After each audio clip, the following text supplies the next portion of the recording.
Приветствую, друзья! Сегодня мы рассмотрим уже порядком нашумевшие наушники, в народе названные акульи жабры. Созданы они совместно компанией Muse Hi-Fi и Hybe, базируются на 10-мм динамике и фирменной балансной арматуре от Nose и имеют, на мой взгляд, просто королевский комплект и сногсшибательный вид.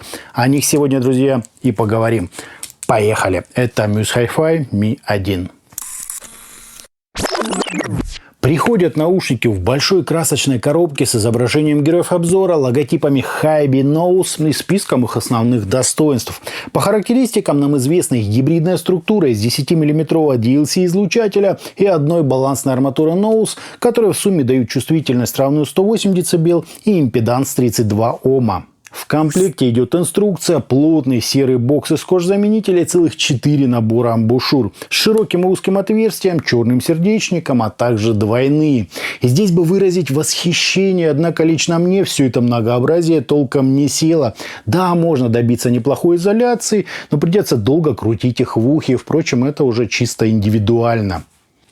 Кабель же тут реально потрясающий, гибкий, витой, приятный на ощупь и с сопротивлением на каждой жил равным 0,19 Ома. Отдельным достоинством отмечу его модульность, то есть подключить его можно как к классическому 3,5 мм выходу, так и к балансным 2,5 и 4,4 мм пентакон.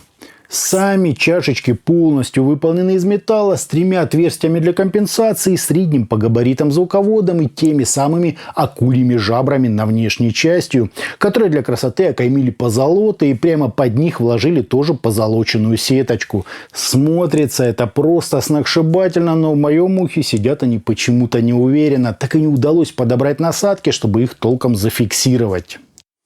Вот так, друзья, все это и выглядит.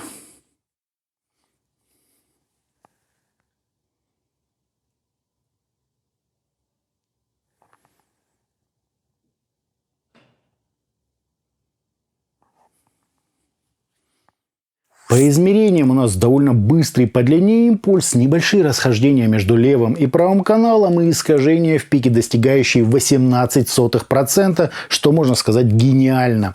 Фаза ведет себя естественно, затухание на 30 и 60 дБ соответствует где-то 62 и 95 миллисекундам без каких-либо серьезных возмущений. По АЧХ же мы имеем подъем низких частот на 9 дБ с правильным заходом на середину, чуть более значительное выделение области разборчивости, дополнительный пик имитации ушной раковины и акцент на 8 кГц для усиления резкости звучания. Высокие нам, как видите, слегка отвели на второй план. Буду с вами честен, график здесь очень спорный, слишком уж серьезная получается амплитуда на 4,5 и 8 кГц. Амбушюры особо на ситуацию не влияют, разве что немного смещают пики. В плане подачи же Muse Hi-Fi Mi 1 ровно такие, как и можно было предположить, глядя на их график. Яркие, сочные, слегка агрессивные. Низкие частоты тут хотя и чувствуются, но словно отведены на второй план, освобождая пространство нашего внимания исключительно для верхней части средних частот. Ну и как следствие звук кажется невероятно четким, хлестким, динамичным, однако с легким подсвечиванием свистящих и шипящих звуков. Ну как легким? На белых насадках с узким сердечником прямо перебор, на остальных более-менее. Сравнить это можно с такими известными решениями, как FiiO FH7 или Zik Real Fusion. Для меня, признаюсь, ярковато и слишком уж резко. В остальном же тембры имеют естественный вес, правильно подчеркнутую ритм-секцию, чуть выдвинутый вперед вокал и немного прибранные, а значит комфортные верха. Причем все отзвуки перкуссии, как и затухания струнных, буквально как на ладони.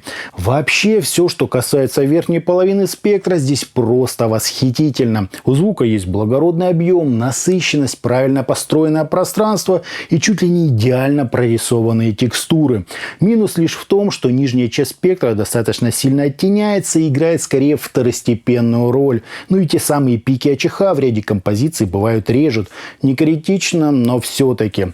По стилистике я бы исключил все с упором на низкие частоты. Да, бас здесь очень даже чувствуется, он быстрый, плотный, но не может являться определяющим, из-за чего, кстати, даже оркестровая музыка воспринимается немного неестественно, поскольку нет свойственных переднему плану вибраций и соответствующих раскатов.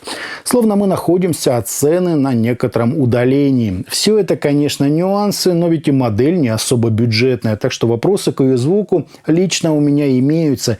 И это если не говорить о посадке, с которой в моем случае вообще беда. Хотя не исключаю, что эти вещи как-то взаимосвязаны.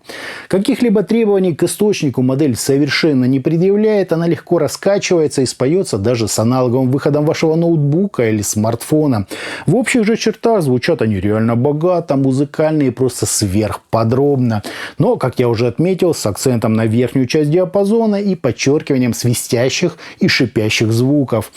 Ну и все огрехи записи тут тоже очень слышны, отчего лучше таки под них выбирать что-то хорошо записанное и грамотно сведенное.